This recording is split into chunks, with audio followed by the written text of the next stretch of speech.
Hi everyone, it's Nicole Nowosad here for another edition of Design with Nicole, and today we are going to talk all about just adding little layers.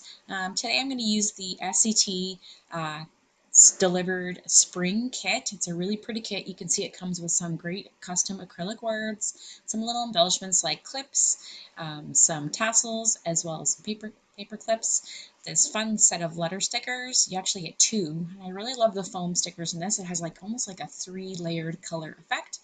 This ephemera pack from Dear Lizzie, and as you can see, a multitude of different pattern paper. It's a really great fresh spring kit. You can see lots of fun patterns and colors. What I like to do with something like this with die cuts is just kind of trim down the package and put everything into a zippy bag, just so I kind of know what exactly is in that package and I can easily open it up and close it up later on. So I always do that when I open up a kit with embellishments in it. So again, here's some of those pattern papers. You also get some cardstock that coordinates with the paper. I'm just going to pick one of the cardstock sheets here for my base because I am going to use a lot of the pattern paper. I want to use a neutral kind of background for what I'm going to do. So I'm going to start off by trimming a whole bunch of strips of paper from the kit here. I'm going to cut some strips that are 3/4 inch in width, just by 12 inches long, and I'm going to do that from all the papers here that I have lined up. The papers in the kit for the spring one vary. There's some here from Simple Stories, as well as Dear Lizzie, as well as some from Pink Paisley. So you get a kind of a really good variety of different patterns, and they all kind of coordinate. So there's no tough choices here. Everything's going to go. So if you want to sit down and do something, you know that pulling out a kit like this is the best way to go.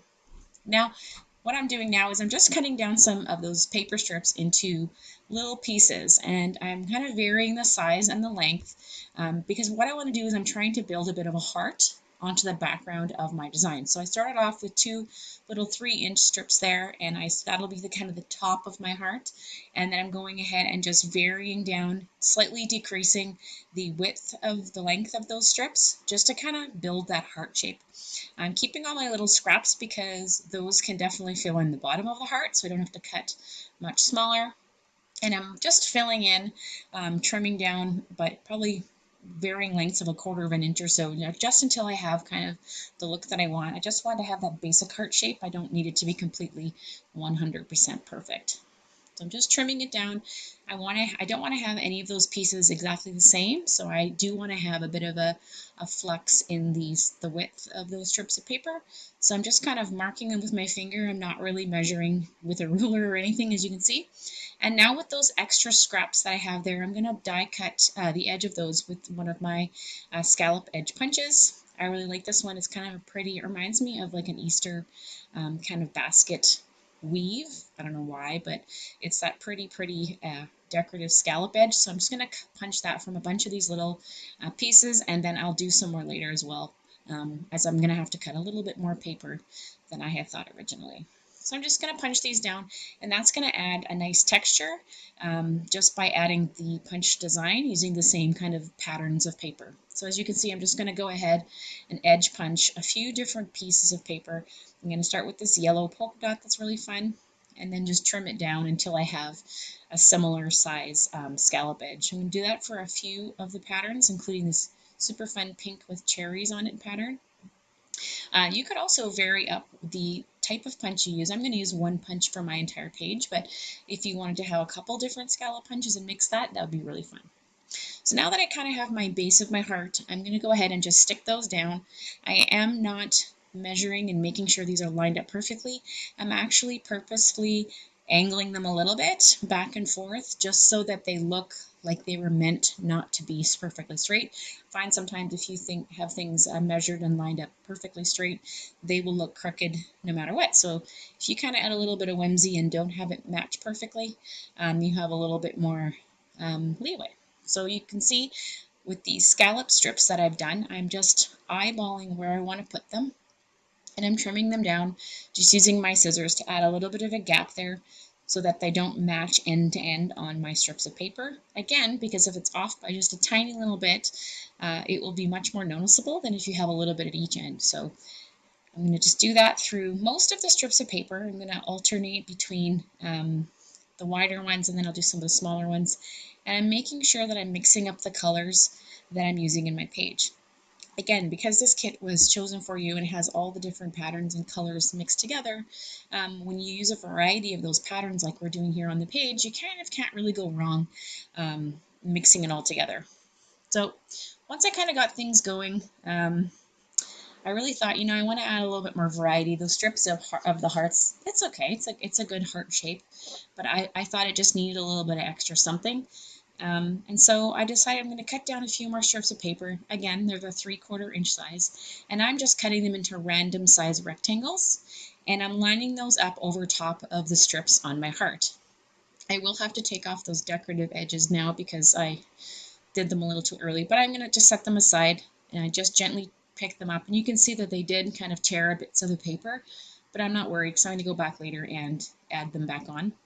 Anyway, I'm just cutting little tiny random strips, and what I'm doing is I'm just layering them over top of my heart design, and that's just adding a little bit more of that pattern and color throughout the heart, so it's not quite so graphic.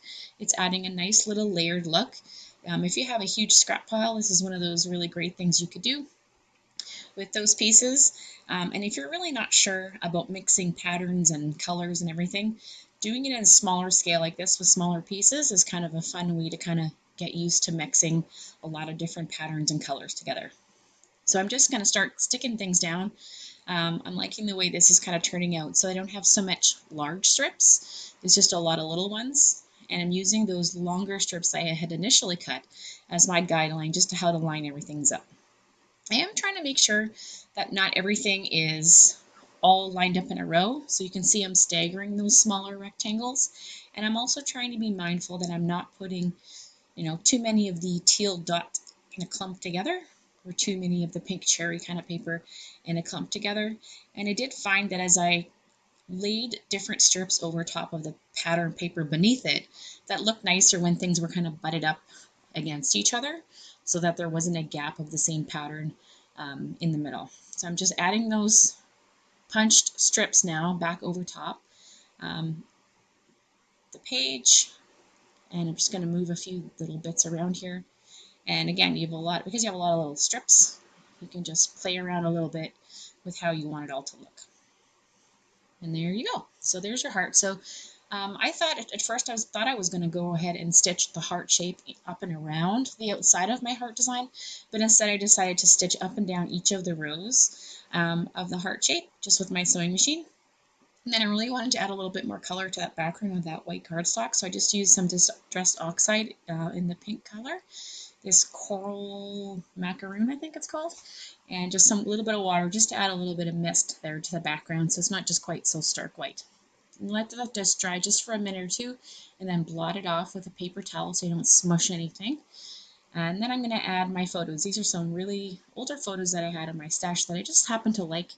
And so I thought, oh, the green kind of matches nice with the colors in this kit. So I'm going to go ahead and just add foam adhesive to the back of my photos and then add them onto my page.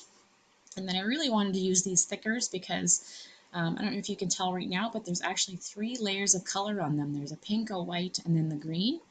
And so I thought I would add an acrylic word here onto the bottom corner of my photo. I'm going to do that at the end of the video using glossy accents just so you can't see the adhesive in behind. And then I'm going to layer in a little bit of that thicker with the title there onto my page. And then there's tons of these fun little sentiments on this sheet in the kit, so I'm going to just tear some of those off and add those in to where I didn't add pieces of paper earlier. And that's just another simple layering technique. And then I'm going to pull out my die cut pack and just find a few little pieces of embellishments that I can add in and around my photos. I'm going to add this little tag here and behind 2 of the photos here.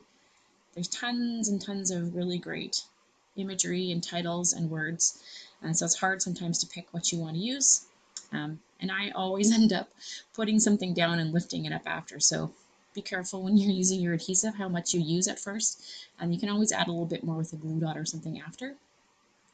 And then I thought I'll just finish things off here with using these florals that are in the die cut fabric pack with a little bit of foam adhesive just to kind of add a little softness in around some of the photos and some of those pieces of paper that are on the page. And that's just going to kind of fill in the little open gaps that you have. Whenever you have something like a flower, it helps you kind of create a bridge between one of the harsher lines on your page to another open line. Like for example, those two photos there on the left side of the page, and that flower will just kind of clean up the empty little space in between the two and help things flow together. There's some gems in this package, so I'm just going to go ahead and just add those.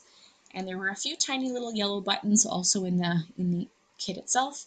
And I don't believe you should have a naked button, so I used just a little bit of white crochet thread that I had on a needle already, and I just added that through the back of the yellow button and stuck those down with a bit of a glue dot, and then added a couple little bits of bling in around the page from what was in the kit. And to be honest, that's pretty much how this page came together. Really easy to create some simple layers just by adding simple strips over strips and some die cut, or not die cut, punched borders. Just layering everything together looks really pretty. A nice, fun, pretty spring page. I love those pops of yellow with the pink and the mint and the teal. Just a really fun, easy way to create a spring project with your SCT delivered spring kit. So I hope you're inspired to give something like this a try. I will see you guys next month. Have a great day.